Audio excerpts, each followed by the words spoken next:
Now, we looked at sketching graphs of derivatives based on just given a graph of a function. And there is, I've built a little Desmos graph for exploring this with a little bit more precision. I think it's a really good idea to be able to take a graph of a function and just very, very roughly sketch the graph of the derivative, even if you're really not precise. But that can be actually honed in a little bit if using technology. So I want to show you a tool that I built that would allow this to happen. So here's a function that is, we're not going to worry about what this function is. It's just a picture of a function.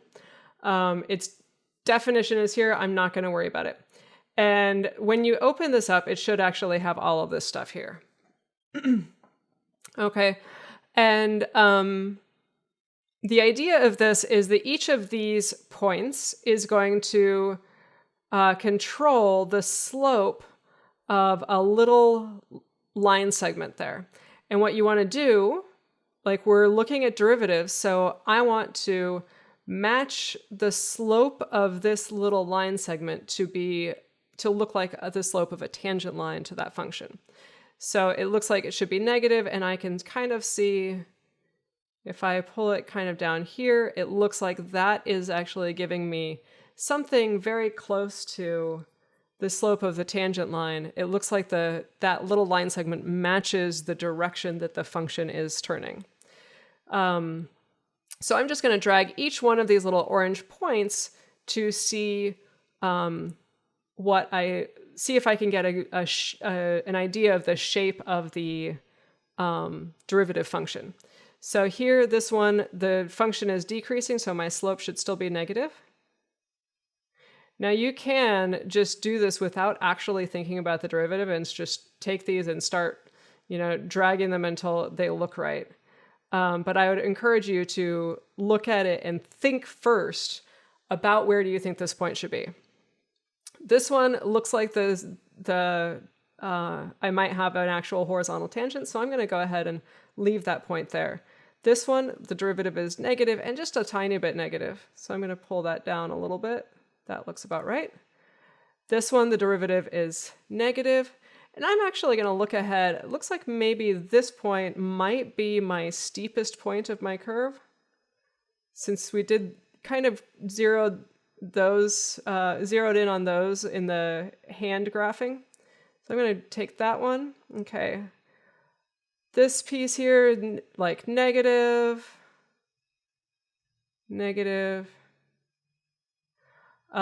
Looks like this one might actually be 0, so I'm going to leave that. This one should be negative, and looks like these last three should be positive. So I'm going to adjust these based on that. So positive. That looks about right. That looks about right. And that looks about right. And now looking at my orange points, it looks to me kind of like our derivative is following this particular path like this. And so that feels like sort of a smooth picture of the derivative function. All right. And you can actually, if you want to, you can, and this is a little bit of a cheat, so I really encourage you to not do this until you feel like you've got a pretty good graph. You can actually type in y equals f prime of x. And that graphs the actual derivative. This function is called f. The function in purple is called f. So you can actually just say f prime, and Desmos knows how to graph f prime based on a given value of f. And it looks to me like I've got my points were pretty close. Maybe this one wasn't quite steep enough. Okay. And I could adjust these, but the basic idea looks pretty good. Like I think my little tangent lines look pretty good. This one was, in fact, a little bit negative. It wasn't quite 0. Okay. Go ahead and play with this, and you can actually, if you want to, you can change the value of this function. I will say you might want to notice that this function is being graphed only in a specific interval. Okay, and that interval is kind of important. It's deciding to where to put these little orange points, and that's not something about like how the math works. It's just how this particular model was built. But if I wanted to, I could say maybe graph f of x equals x squared. Oh, and I did say you might want to start by reloading the page so that all of these orange points get set back to 0. So let's do that. Okay, so the orange points are set back to 0, and I'm going to go ahead and graph y equals x squared. And from -2 to 2 sounds good. So here my derivative should be negative for these ones and should be positive for here. That middle point should actually, like the derivative is 0, that we have got a horizontal tangent.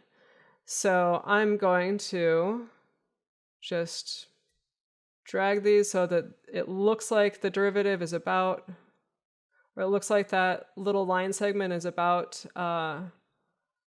in line with the function.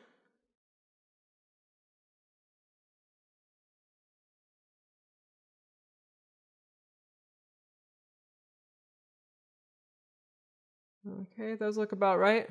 And I look at this and I kind of actually think, it looks kind of like everything is lining up on a nice line, except this stuff looks kind of goofy. So if I zoom in, yeah, I should make that point a little bit more negative, and I should make this point make this orange point a little bit more negative. So I'm going to take those, I'm going to move them a little bit more. I'm watching this line segment. It looks a little better, and I think this one is still not quite negative enough. Oh, that looks better. Okay. And now if I look at this, it looks kind of like those are lining right up. And if you have already done the calculations on what the derivative of x squared is, you will see that it is that the derivative of a squaring function is, in fact, a linear function. And so I can line these up a little bit better. Okay. So go ahead and play with this. This is a great tool for playing with.